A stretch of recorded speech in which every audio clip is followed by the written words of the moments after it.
Halo, jumpa lagi dengan saya Tanto Pratnanto di channel Bestari Web TV. Hari ini saya akan review SJRC F11 Pro 4K.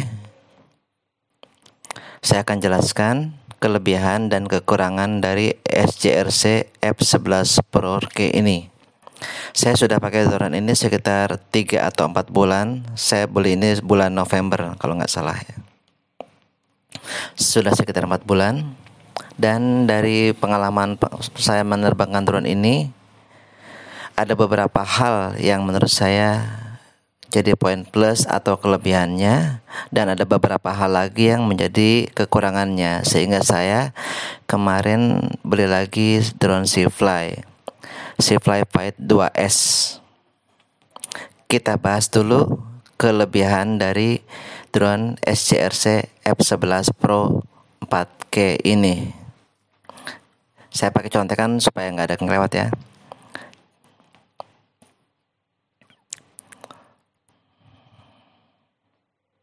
Kelebihan yang pertama drone ini, yang pertama kameranya sudah 4K, sehingga hasil tangkapan video dan fotonya lebih bagus. Untuk drone harga 2 jutaan, hasil 4K dari kamera SJRC F11 Pro 4K ini sudah sangat bagus ya, terutama saat cuaca terang dan cahaya cukup. Kemudian ini juga sudah dilengkapi dengan EIS, Electronic Image Stabilizer. EIS ini berfungsi sebagai penyempurna dari gimbal. Ada beberapa drone yang tanpa gimbal, hanya menggunakan EIS, dan ada beberapa drone lagi yang menggunakan keduanya. Ada juga yang hanya menggunakan gimbal saja. Nah, di drone SJRC F11 Pro 4K ini, itu dua-duanya digunakan. Yang pertama gimbal 2 aksis, dan yang kedua EIS. Dan hasil EIS pun, drone di bawah 3 jutaan ini sudah sangat bagus, karena drone lain kebanyakan hasilnya masih jello. Seperti kalau kita lihat menembus jelly ya, jadi ada goyang-goyang, atau seperti kita melihat di dalam air. Jadi itu efek dari getaran drone yang distabilkan, efeknya jello ya. Dan di drone SJRC F11 ini tidak ada jello, bagus hasilnya ya. Kelebihan yang ketiga, seperti yang tadi sudah saya sebutkan, sudah dilengkapi dengan gimbal 2 aksis, jadi hasilnya sangat bagus. Tapi sayang karena hanya 2 aksis,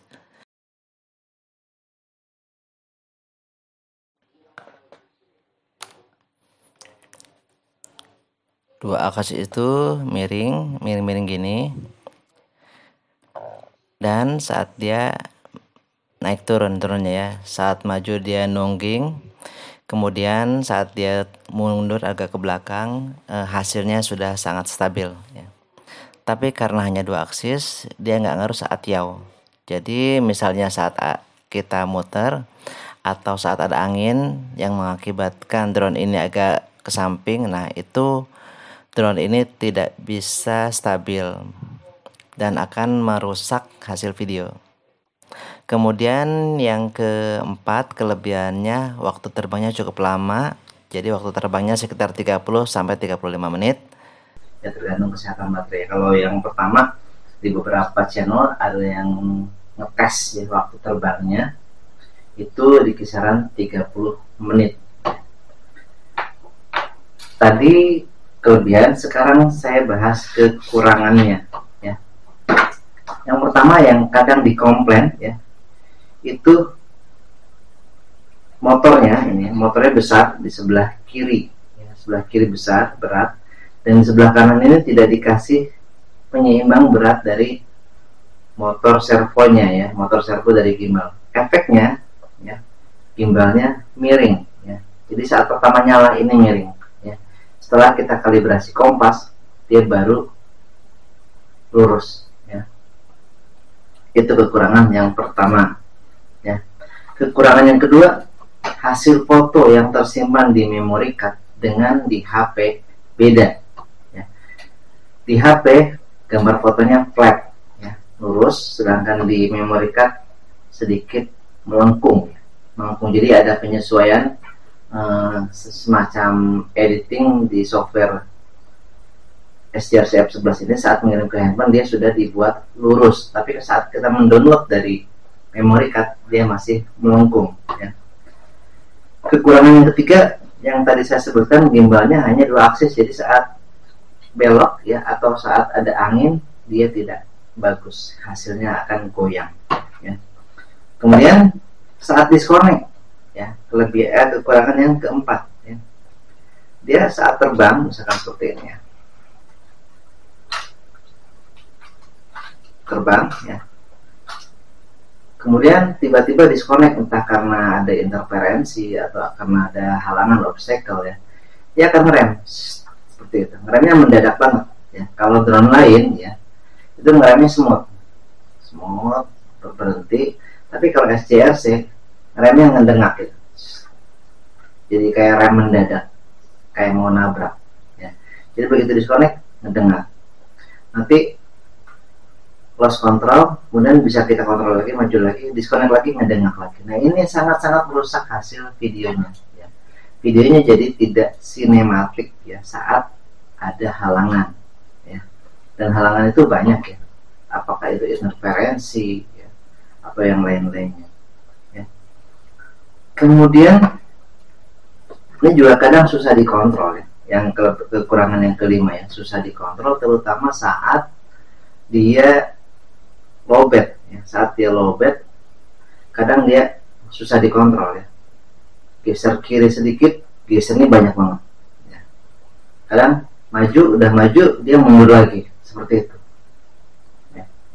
Jadi ini sangat-sangat membahayakan karena saat lowbat dia akan turun, dan saat turun itu biasanya ya, karena ini tidak terlalu presisi ya, return to home-nya biasanya drone apapun pasti tidak akan presisi ya, karena di GPS, yang namanya GPS itu ya, walaupun sudah 20 satelit ya yang tercover, itu biasanya tetap ada selisih sekitar 1 meter ya. Jadi kalau kita menerbangkannya di area yang sempit itu, kalau selisih 1 meternya itu rumah, bahaya, bisa nabrak ya. Dan ini pernah terjadi dengan saya ya. Jadi saat lowbat diajak ngobrol, ini susah dikendalikan dan akhirnya crash, nabrak ya. Kemudian kameranya ya, kekurangan yang keenam, kameranya ini tidak bisa diatur manual ya, hanya 4K, tidak bisa 2.7K, tidak bisa Full HD ya, tidak bisa resolusi lain, hanya 4K, tidak bisa diatur-atur ya, baik resolusinya, ISO-nya dan lain-lain, karena tidak ada pengaturannya ya di menunya. Kemudian kekurangan yang ketujuh ya, ini karena tidak bisa diatur ya, semuanya serba auto, saat low light dia jelek hasilnya, ngeblur, nggak fokus, dan nggak kelihatan ya. Itu gambar apa kadang saya juga nggak terlalu kelihatan ya. Dan ini sangat-sangat jelek sekali. Sore juga sama ya. Kalau sore atau mendung itu noise-nya banyak banget ya, high noise.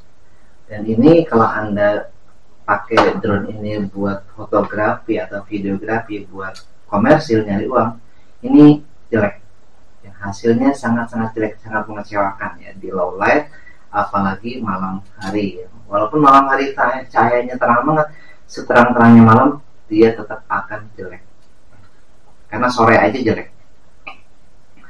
Kekurangan yang ke-8, ini harus selalu kalibrasi kompas setiap mau terbang ya. Karena kalau nggak dikalibrasi kompas, ininya ngaco ya, suka miring-miring, suka getar-getar ya. Dan kadang kalau nggak dikalibrasi kompas, pulangnya suka minggir gini ya. Kalau dikalibrasi kompas dia pulang ngadepnya ke arah home ya, jadi misalnya untuk home ke kanan, dia akan balik seperti ini baru pulang. Tapi kalau Anda lupa kalibrasi kompas ya, pulangnya gini, minggir ya, sesuai dengan arah dia sebelumnya. Kalau arahnya gini, dia akan mundur. Dan return to home-nya ini ya, tidak seperti drone lain yang harus di cancel ya. Jadi saat return to home misalkan, kalau misalkan FPV-nya tidak kelihatan, kemudian dia disconnect dan Anda lupa kalibrasi kompasnya, return to home-nya mundur. Kemudian saat Anda tekan maju lagi, dia akan maju lagi. Nah, ini akan berbahaya ya. Bisa-bisa saat lowbat dia turun di jalan. Ya, jadi kalibrasi kompas di drone ini harus dilakukan setiap kali Anda mau terbang ya. Kalau enggak akan sangat berbahaya kalau terbangnya jauh ya. Kalau terbangnya dekat enggak terlalu masalah. Kemudian yang ke-8. Bukan yang ke-8 ya. Yang ke-9 ya. Ini saat Anda beli pertama, ini gironya belum terkalibrasi. Ini juga terjadi sama terhadap saya sendiri. Jadi saat beli, kemudian karena saya belum baca manual booknya, langsung terbang dan terbangnya miring, langsung nabrak. Ya, saya bingung kenapa. Ternyata ini belum dikalibrasi giro, sehingga dia tidak tahu titik nolnya mana, titik stabilnya seperti apa, tidak tahu. Ya, walaupun sudah nge-lock GPS, ya kalau belum dikalibrasi dia akan ngeloyor. Ya. Hati-hati. Jadi saat Anda pertama beli, wajib kalibrasi giro di tempat yang datar. Ya. Kemudian yang ke-10. Nah, ini remote-nya ini fake ya. Remote-nya bohongan. Ininya antena di remote ini bohongan, sehingga perlu modif ya. Kenapa? Karena kalau nggak dimodif, walaupun ini speknya 1,5 km, ini paling baru 300-400 meter sudah disconnect ya, karena antenanya antena internal ya, yang hanya menggunakan seperti ini ya. Ini antena aslinya yang di dalam sini. Jadi hanya pakai pentolan seperti ini, dan ini kecil ya, penguatannya kecil sekali, hanya paling 1 atau 2 desibel. Nah, ini sangat-sangat membuat drone Anda tidak bisa terbang jauh sesuai spek ya. Walaupun di situ tidak ada interferensi, kalau remote-nya belum dimodif ya, ini tidak bisa terbang jauh sesuai speknya. Anda tidak akan bisa terbang sampai 1 kilo lebih, nggak akan ya. Pasti di angka 400 meter, 500 meter ini sudah disconnect ya. Jadi Anda perlu modif ya. Anda bisa cari cara modifnya seperti apa ya. Ini saya pakai 2 ya, di paralel ya. Pakai 2 di paralel, dan setelah paralel ini bisa lebih dari 1 kilo ya.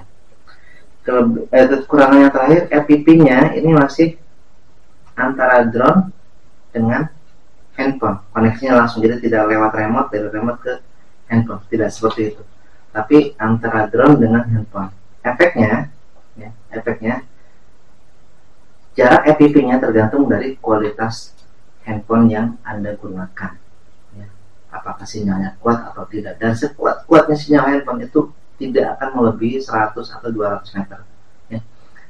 Handphone Xiaomi yang saya gunakan, yang Xiaomi Redmi, itu baru 30 meter sudah disconnect, dan ini menyebabkan Anda perlu membeli repeater ya. Biasanya repeaternya merek Totoling ya, ada 200 di bawah seperti ini, dan ini juga repeater ini paling hanya bisa sampai 200 atau 300 meter kalau antenanya tidak Anda ganti. Ini saya ganti antena ya, dan ini bisa FPV-nya sampai 700-an lebih ya, sampai 800 meteran lebih bisa. Saya pakai ini, kemudian antenanya dimodif menggunakan antena 10 desibel ya, 4 buah. Harga antenanya hanya Rp17.000 dan ininya sekitar 200.000 ya.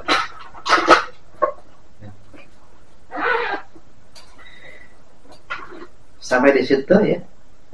Mungkin ada beberapa kekurangan lain yang belum saya sebutkan ya. Jika Anda ada pengalaman lain ya, di SJRCF 11 Pro 4P ini, silahkan tulis di kolom komentar ya, baik kelebihan maupun kekurangannya apa ya, sehingga hal ini bisa bermanfaat buat penonton yang lain ya. Jadi tidak hanya membagus-baguskan drone ini, bagus, keren ya, terbaik di bawah drone terbaik di bawah 3 juta ya.